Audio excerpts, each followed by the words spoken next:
तो दोस्तों, स्वागत है आप सभी का एक बार फिर से मेरे फिजिक्स ऑप्शनल की लाइव क्लास में।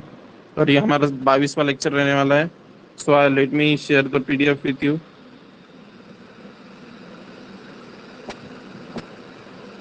ओके दोस्तों, सो देखिए, मैंने प्रीवियस ईयर क्वेश्चन सारे यहाँ निकाल के रख दिए हैं, जैसे कि आप देख सकते हैं। और ये जो पीवाई क्यूज है, ये मैंने निकाल के रखे, ठीक है ना। So move on towards our topic of today. यहाँ तक कि हमने पिछले क्लासेस में डिस्कस कर लिया था acceleration and velocity in terms of radial polar coordinates, ठीक है ना, प्लेन पोलर कोऑर्डिनेट्स, वो कर लिया था। सेंट्रल फोर्स अब करने वाले हैं हम। हमने एंगुलर मोमेंटम कांस्टेंट होता है सेंट्रल फोर्स में, वो भी कर लिया था। लेकिन हमने एक चीज़ नहीं की थी, वो चीज़ ये नहीं की थी कि सेंट्रल फोर्स फील्ड में एंगुलर मोमेंटम तो कांस्टेंट होता है, पर ये सेंट्रल फोर्स फील्ड क्या होता है, इसके बारे में हमने डिटेल डिस्कशन नहीं की थी, ठीक है ना। So today we will discuss central force field in detail. Okay, so let a force acting on a particle of mass m is such that, ठीक है ना, ये कोई फोर्स है जो एक्ट कर रहा है पार्टिकल ऑफ मास m पे, वो कुछ इस तरीके से है, मान लीजिए, ठीक है। ये पार्टिकल p है आपका, ये ओरिजिन o है, ये उसका पोजीशन वेक्टर है, ठीक है ना, पार्टिकल का।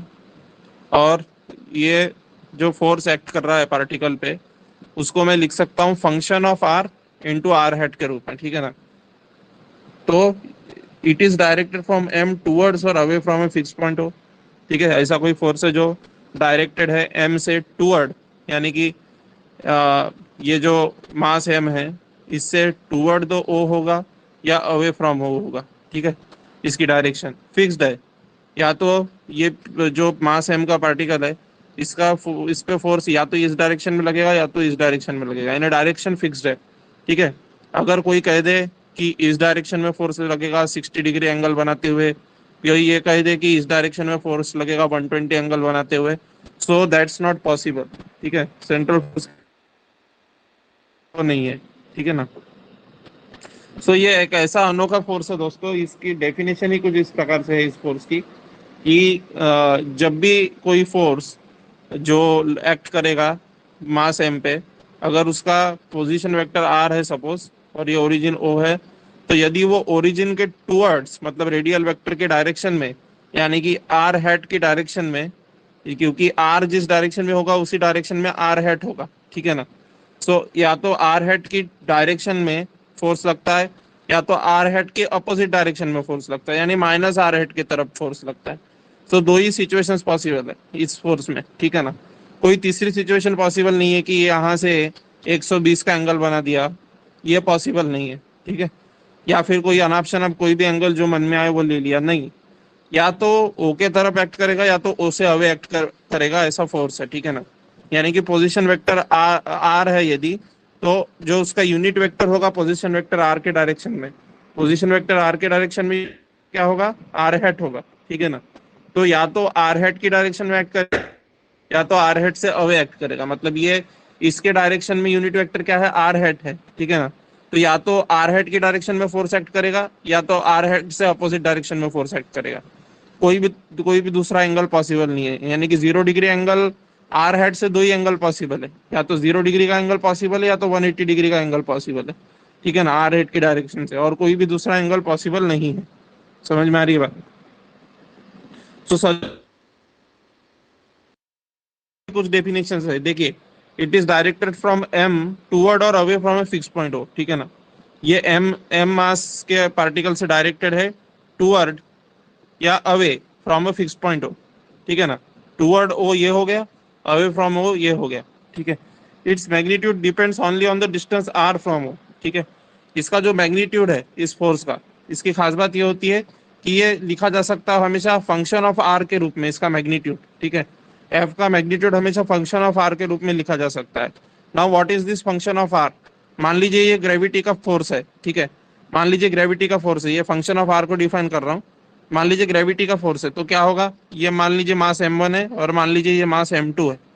सो what is the force of gravity between m1 and m2, G into M one into M two over R square है, ठीक है ना।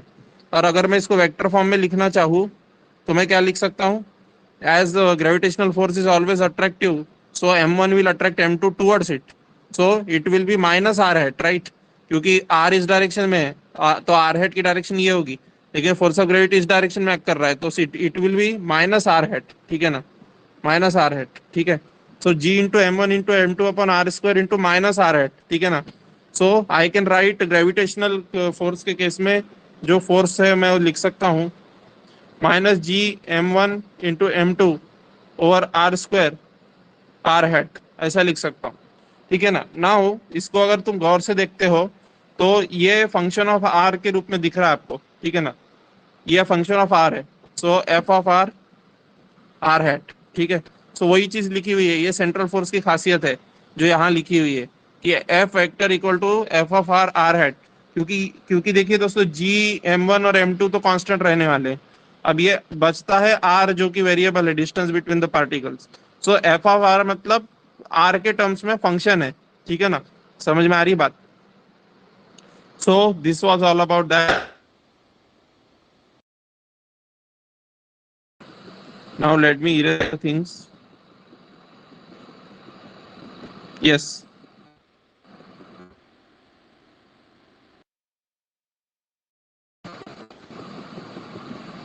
So it is direct, मतलब ये mass m है, toward a point or away from it, its magnitudes depend only on the distance r from O, only distance r from O पे depend करता है, ठीक है ना। ये दोनों पॉइंट आ गए होंगे समझ में, ठीक है। मैग्नीट्यूड जैसे g into M one into M two upon R square था तो ओनली r पे डिपेंड कर रहा था ना वो, क्योंकि g एम वन और एम टू तो कांस्टेंट रहेंगे, क्लासिकल मैकेनिक्स है, ठीक है ना। तो वही चीज यहाँ लिखी हुई है कि या तो टूवर्ड होता है या तो अवे होता है, मैग्नीट्यूड भी केवल आर पे, आर के मैग्नीट्यूड पे डिपेंड करता है उसका फोर्स का मैग्नीट्यूड, ठीक है ना। तो ये इसलिए उसको फंक्शन ऑफ आर बोला गया है, ठीक है ना। Yes. So then the force is known as central force, such a force is known as central force और सेंट्रल फोर्स फील्ड, ठीक है ना। इसको सेंट्रल फोर्स कहा जाता है या तो सेंट्रल फोर्स फील्ड कहा जाता है, एज यू विश, दोनों में से कुछ भी कह सकते हैं। With O as the centre of force, this O is the centre of force actually ना, यही तो सेंटर है भाई फोर्स का, क्योंकि इसके या तो टूवर्ड एक्ट करता है या तो अवे एक्ट करता है, और तो किसी डायरेक्शन में एक्ट करता नहीं। So it is called as a central force, ये ऑब्वियस सी बात हो गई। सो ये चीज यहाँ पे लिखी हुई है, ओ को सेंटर ऑफ फोर्स कहा जाता है क्योंकि या तो उसको टूवर्ड है या तो ऑपोजिट है। If in symbols F, F vector is a central force field if, ठीक है ना, इफ एंड ओनली इफ जो वेक्टर एफ है ये सेंट्रल फोर्स होगा यदि, if and only if F equal to F of are are head, ठीक है ना। ये अभी मैंने समझाया कि फोर्स जो है जैसे ग्रेविटी का फोर्स है तो एफ ऑफ आर किसके बराबर आ जाएगा, G into M one into M two upon r square के बराबर आ जाएगा, समझ में आ रही है ना बात। R hat will remain it as it is, ठीक है। So this we can write R hat as R vector upon R, क्योंकि किसी भी वेक्टर को उसके मैग्नीट्यूड से डिवाइड करोगे तो नेचुरली उसके वेक्टर के डायरेक्शन में यूनिट वेक्टर आएगा, ठीक है ना। So F of are are head, ठीक है, r hat is radial unit vector, ठीक है ना, r hat is radial unit vector. So in symbols F is the central force if and only if capital F vector equal to F of are are hat equal to F of are r by r, ठीक है ना, समझ में आ रही बात। Now उसको equation number one मान लिया, ठीक है, ये इक्वेशन नंबर वन है। If f of r is smaller than 0, then central force is attractive, that is towards O, and if f of r is greater than 0, then it is repulsive, that is away from O. This is quite obvious दोस्तों, देखिए f किसके बराबर है, f of r r vector, ठीक है ना। Now we all know this very well, sorry r hat आएगा, ठीक है। So we all know this very well कि आर हेड की डायरेक्शन होगी, जैसे ये पॉइंट ओ है और ये आर वेक्टर है और ये पॉइंट पी है और सेंट्रल फोर्स एक्ट कर रहा है ओ से पॉइंट पी पे, तो आइदर ये डायरेक्शन होगी या तो ये डायरेक्शन होगी, ठीक है ना, ये तो क्वाइट ऑब्वियस है। अब मान लीजिए ये एफ ऑफ आर का मान निगेटिव आ जाता है, तो निगेटिव आ जाता है तो क्या होगा, आर हेड की डायरेक्शन यह है, ये आर हेड की डायरेक्शन है, ठीक है ना। सो निगेटिव अगर एफ ऑफ आर की वैल्यू आती है तो आर हेड के अपोजिट डायरेक्शन में फोर्स एक्ट करेगा, ठीक है ना, ये क्वाइट ऑब्वियस है। और यदि पॉजिटिव आती है तो आर हेड के डायरेक्शन में फोर्स एक्ट करेगा, क्योंकि देखिए मान लीजिए एफ ऑफ आर का वैल्यू +2 आता है तो क्या हो जाएगा, एफ का वैल्यू 2r हैट के बराबर आ जाएगा, ठीक है ना। Now 2r hat as 2 is a positive number, so R hat की डायरेक्शन में एक्ट कर रहा है फोर्स, ठीक है। नाउ अगर 2 निगेटिव हो जाता तो -2r हैट आ जाता, जैसे एफ ऑफ आर का वैल्यू -2 रहता, सपोज मान लीजिए इसका वैल्यू -2 रहता तो क्या आता, -2r हैट के बराबर आता, तो आर हैट के अपोजिट डायरेक्शन में एक्ट कर रहा है फोर्स, इसका मतलब, ठीक है ना। तो वही चीज यहाँ पे लिखी हुई है कि F of R is smaller than 0 then the force is attractive. Attractive क्यों, क्योंकि देखिए दोस्तों ओ से जो पी पॉइंट है, ठीक है ना, ये ओ से जो पी पॉइंट है इसका ये पोजीशन वेक्टर आर है और इसके डायरेक्शन में ये आर हैट है। तो अगर F of are smaller than 0 हो जाता है तो आर हैट के अपोजिट डायरेक्शन में एक्ट करेगा force, F of are smaller than 0। तो एफ ऑफ आर जैसे ही स्मॉलर देन 0 होगा, जैसे ही F of are smaller than 0 होगा तो क्या होगा, ये जो ये -r हैट की डायरेक्शन में फोर्स एक्ट करना शुरू करेगा। तो -r मतलब अट्रैक्टिव, ठीक है ना, क्योंकि r का डायरेक्शन ये है तो ये रिपल्सिव के डायरेक्शन है। तो एफ ऑफ आर का वैल्यू जब पॉजिटिव होगा तो ये रिपल्सिव वाले डायरेक्शन में फोर्स एक्ट करेगा, मतलब अवे फ्रॉम हो। और जब F of are smaller than 0 होगा तो पीक पे टूवर्ड्स ओ डायरेक्शन में फोर्स एक्ट करेगा, मतलब अट्रैक्टिव फोर्स होगा, ठीक है ना। तो ये तो बहुत ही कॉमन सेंस वाली बात है, ऑब्वियस सी बात लिखी गई है, इसमें कोई बड़ी बात नहीं है, ठीक है। सो वही ऑब्वियस सी बात यहाँ लिखी है कि if f of r is smaller than 0 then the central force is attractive, that is towards o, and if f of r is greater than 0 तो f of r जो अगर greater than 0 हो जाता है तो रिपल्सिव फोर्स हो जाएगा, that is away from o, ठीक है ना। आर वेक्टर की डायरेक्शन से ही पता चल रहा है अट्रैक्शन होगा कि रिपल्शन होगा, ठीक है। In an alternative way central force is defined as negative gradient of scalar potential. अब ये बहुत इंपॉर्टेंट चीज है दोस्तों, इसको you have to remember simply. इसका डेरिवेशन करते हैं, इसका डेरिवेशन आगे करेंगे हम, we will do this derive it later, derivation later, ठीक है ना, आगे चल के इसका डेरिवेशन होगा। लेकिन अभी के लिए रट लो कि F vector equal to negative gradient of potential, ठीक है ना। एफ वेक्टर जो होता है निगेटिव ग्रेडियंट होता है पोटेंशियल का, ये चीज रट लो, ठीक है। So F vector equal to negative gradient of V of are, मतलब कि माइनस उल्टा ट्रायंगल लेने की delta minus delta V r, negative gradient of potential. Potential का जो आर के टर्म्स में फंक्शन होगा उसका निगेटिव ग्रेडियंट लेंगे तो सेंट्रल फोर्स मिलेगा, सेंट्रल फोर्स का वेक्टर मिलेगा, ठीक है ना। नाउ दिस ग्रेडियंट, इस ग्रेडियंट सिंबल का मतलब ये होता है i hat del by del x plus ये ऑपरेटर होता है ये, ठीक है ना। ये जो ऑपरेटर है ग्रेडियंट ऑपरेटर वो इस तरीके से होता है i hat del by del x plus j hat del by del y plus k hat del by del z. ये कार्टेशियन कोऑर्डिनेट्स में होता है, ठीक है ना। कार्टेशियन कोऑर्डिनेट्स में इसकी ऐसी परिभाषा है, समझ में आ रही बात। अब एग्जांपल्स लेते हैं कुछ। ग्रेविटेशनल फोर्स जो सेंट्रल फोर्स है उसका एग्जांपल लेंगे, इलेक्ट्रोस्टैटिक फोर्स भी एक सेंट्रल फोर्स है उसका एग्जांपल लेंगे। So examples are here. Gravitational force, ठीक है ना, ग्रेविटेशनल फोर्स का मान लीजिए एग्जांपल लेना है तो एम पे ग्रेविटेशनल फोर्स जो एम नॉट की वजह से लग रहा है, ठीक है, it can be represented as this much -gm m0/r², ठीक है ना। और आर हैट, ठीक है ना, ये माइनस साइन कैसे आया, क्योंकि आर हैट की डायरेक्शन ये होगी और फोर्स की डायरेक्शन ये होगी जो यहाँ दिख रही है। सो ऑब्वियस सी बात है कि निगेटिव साइन आएगा। सो माइनस आर हैट का निगेटिव साइन gm m0/r² के सामने डाल दिया। तो F of are are hat, ठीक है, एफ ऑफ आर किसके बराबर है, -gm m0/r²। Negative sign shows के अट्रैक्टिव फोर्स है। यहाँ पे एक गलती कदापि मत करना दोस्तों, कुछ बच्चे यहाँ पे एक गलती ये कर देते हैं कि force on M due to m0 निकालते समय, ये एम पे फोर्स m0 की वजह से निकालते समय वो क्या बोलते हैं, उनका तर्क क्या होता है कि ये -gm m0/r², ये तो बराबर है, ये माइनस साइन आया, ठीक है, क्योंकि अट्रैक्टिव फोर्स है। और ये आर हेड पे भी माइनस साइन आना चाहिए क्योंकि निगेटिव आर हेड की दिशा में फोर्स एक्ट कर रहा है। So minus into minus will turn into plus, यानी कि +gm m0/r² आर हेड, ऐसा बोलते हो। माइनस इंटू माइनस प्लस हो गया बोलते हैं, नहीं ऐसा नहीं होगा दोस्तों, क्योंकि देखिए आपको सिंबल एक ही बार कंसिडर करना है साइन, या तो -r हैट कंसिडर कर लो या तो फोर्स को निगेटिव कंसीडर कर लो। दो तरीके हैं आपके पास में इस रिजल्ट पे पहुंचने के, या तो आर हेड की डायरेक्शन के अकॉर्डिंग कर दो, या तो आर हेड की डायरेक्शन आर हेड ही रखो लेकिन निगेटिव पॉजिटिव मैग्नीट्यूड को करो, ठीक है ना। तो दोनों को आप निगेटिव या दोनों को पॉजिटिव ऐसा नहीं कर सकते, ठीक है ना।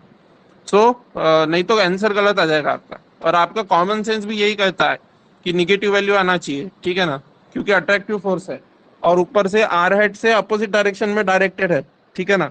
तो इसीलिए माइनस साइन आना ही चाहिए, तो वो माइनस इंटू माइनस को प्लस कर देने की भूल मत करना कभी भी, ठीक है। So F equal to F of are are head F of r equal to minus G M m naught by are square, that is attractive force, ठीक है। This is quite obvious. Now electrostatic force और Coulombian force, ये भी इसी प्रकार का central force ही है, क्योंकि ये भी रेडियल डायरेक्शन में ही एक्ट करता है हमेशा, किसी दूसरे डायरेक्शन में एक्ट नहीं कर सकता।